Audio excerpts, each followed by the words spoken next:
আসসালামু আলাইকুম, আমি চম্পা। আপনারা দেখছেন চম্পা কিচেন।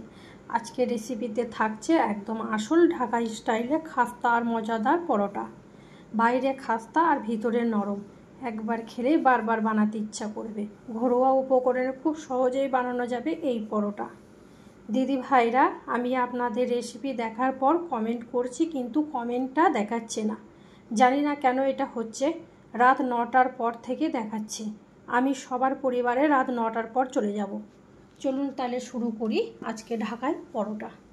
আমি নিয়ে নিয়েছি এখানে 2 কাপ ময়দা, আর নিয়ে নিয়েছি এখানে স্বাদ মতন নুন আর পরিমাণ মতন চিনি, আর দিয়ে দিলাম এখানে পরিমাণ মতন ঘি। ঘিটা দিয়ে আটাটা আমি ভালো করে ময়ান দেবো। এইভাবে যখন মোটো মোটো হয়ে যাবে তখন আমি ময়ান দেওয়ার পর অল্প অল্প করে পানি দিয়ে আটাটা আমি মেখে নেব। অল্প অল্প পানি দিয়ে আটাটা মেখে আমি একটা ডো তৈরি করে নিলাম। নিয়ে তেল মাখিয়ে উপর থেকে ঢাকা দিয়ে রেস্টে রেখে দিলাম। এরপর নিয়ে নিলাম আমি একটা বাটিতে নিয়ে নিলাম 2 চামচ কর্নফ্লাওয়ার, আর দিয়ে দিলাম 2 চামচ সাদা তেল।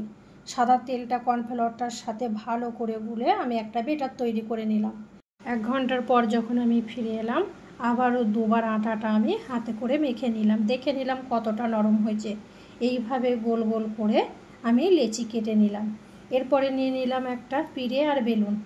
এরপর নিয়ে নিলাম একটা লেচিটা আমি অল্প অল্প আটা দিয়ে রুটির মতন আমি বেলে নেব, একদম পাতলা পাতলা করে গোল গোল শেপ করে। এরপর আমি নিয়ে নিচ্ছি একটা চাকুটা দিয়ে অল্প করে কেটে নিলাম। আর যে ব্যাটারটা তৈরি করে রেখেছিলাম ওই ব্যাটারটা হাতে করে দিয়ে আমি সেট করে নিলাম। ওপর থেকে দিয়ে দিলাম অল্প একটু ময়দা। এইভাবে ঘুরিয়ে ঘুরিয়ে রুটিটা আমি গোলাপ ফুলের মতন তৈরি করে নিলাম। এরপর আমি অল্প একটু পানি দিয়ে দিলাম, নিয়ে ভালো করে ওটা শেপ করে নিলাম। এরপর আমি মুখটার কাছটায় মুড়িয়ে নেব। নিয়ে দিয়ে দিলাম এখানে চাকু দিয়ে কোণের কাছটায় একটুখানি কেটে দিলাম। মুড়িয়ে আমি এইভাবেই রেখে দিলাম। একটা আমার তৈরি করে নিলাম। আমি ওপর থেকে দিয়ে দিলাম অল্প একটু তেলটা দিয়ে দিলে পরোটাটা খুব খাস্তা এবং নরম হবে আর সুন্দরভাবে বেলা হবে। আবারও একটা দেখিয়ে দিচ্ছি বন্ধুরা আমি কিভাবে পরোটাটা তৈরি করব। বন্ধুরা সব কেমন আছেন? আশা করি সব ভালো আছেন। আলহামদুলিল্লাহ আমি ভালো আছি। ভিডিওটা প্রথম থেকে শেষ পর্যন্ত দেখার অনুরোধ রইল একটা লাইক দিয়ে। আজকের রেসিপি একেবারে স্পেশাল, খেতে দারুণ, খাস্তা আর লেয়ার ভরা, নামটাই ঢাকাই পরোটা।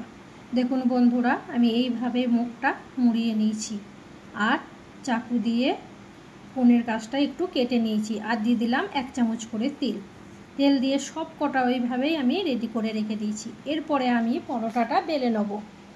দেখুন বন্ধুরা তেল দেওয়ার কারণে কত সুন্দর গোল গোল করে শেপ হয়ে যাচ্ছে আমার পরোটাটা। আর আমি পাতলা পাতলা করে সব কটা পরোটা আমি এইভাবেই বেলে নিয়েছি। বন্ধুরা পরোটা তো অনেক রকমই খেয়েছেন, কিন্তু ঢাকাই পরোটার মজা একেবারে আলাদা। আজকের রেসিপি কিন্তু একেবারে আলাদা। ঢাকার শহরে আসল স্বাদ একেবারে ঘরেই। ঢাকাই পরোটা আমি চাপিয়ে দিলাম এখানে কড়াইয়ের মধ্যে দিয়ে দিলাম পরিমাণ মতন সাদা তেল, আর একটা একটা করে পরোটাটা তেলের মধ্যে দিয়ে আমি ভেজে নিচ্ছি। দেখুন বন্ধুরা আমার পরোটাটা কত সুন্দর ফুলছে এবং নরম খাস্তা হচ্ছে।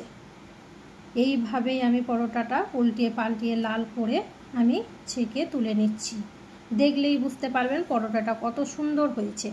আবারও একটা দিয়ে দেখিয়ে দিচ্ছি। আমি তেলের মধ্যে ছেড়ে দিলাম আবার একটা পরোটাটা আবার উল্টিয়ে পাল্টিয়ে লাল করে আমি ছেঁকে তুলে নিচ্ছি, রেখে দিলাম একটা জায়গার মধ্যে।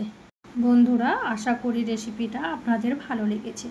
ভালো লাগলে অবশ্যই লাইক, শেয়ার আর সাবস্ক্রাইব করতে ভুলবেন না। আজকের রেসিপি এখানেই শেষ করছি। আবারও নতুন কিছু নিয়ে হাজির হব ইনশাআল্লাহ। তাই সাবস্ক্রাইব করে নোটিফিকেশন বেল অন করে রাখুন।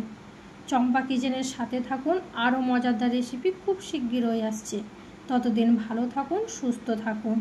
দেখুন বন্ধুরা পরোটাটা কত খাস্তা হয়েছে, আমি একটু ভেঙে দেখাচ্ছি। যেমন খেতেও সুস্বাদু তেমন হয়েছেও নরম। খুদা হাফেজ।